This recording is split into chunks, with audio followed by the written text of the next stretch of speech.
প্রায় ১.৫ দিন অতিক্রান্ত, এখনও বেপাত্তা সন্দেশখালীর তৃণমূল নেতা শাহজাহান শেখ। কোথায় তিনি? তার খোঁজে যখন সকলে ব্যস্ত, সেই সময় অন্তরাল থেকে একটি ভিডিও বার্তা দিলেন শাহজাহান।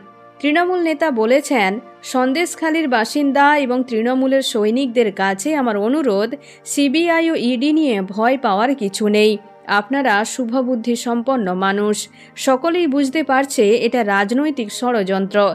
ওরা আমায় দমাতে পারলে মনে করছে সন্দেশখালী তৃণমূল দুমড়ে যাবে। এতে ভয় পাওয়ার কিছু নেই। আমার মতো হাজারো হাজারো শেখ শাহজাহান আছে। মৃত্যু একদিন সবারই আসবে, কারোর আগে বা কারোর পরে। ইডি সিবিআই যেটা করছে সেটা ষড়যন্ত্র। আমি কোনোদিন অন্যায়ের সঙ্গে যুক্ত নই। কেউ যদি প্রমাণ করতে পারে অপরাধের সঙ্গে আমি যুক্ত, নিজের মুন্ডু কেটে ফেলব। আপনারা আমার উপর আস্থা রাখুন। আমি দুর্নীতি করিনি। যতদিন বেঁচে থাকবো অন্যায় প্রশ্রয় দেব না। আমার কি হবে, আমি কোথায় যাব, সেটা ভাবার দরকার নেই। তৃণমূল কর্মীদের কাছে আমার আহ্বান, আপনারা দলের সঙ্গে থাকুন। তো বন্ধুরা, এখনই পর্যন্ত। আবারও দেখা হচ্ছে রাজনীতির পরবর্তী আপডেট নিয়ে। ধন্যবাদ।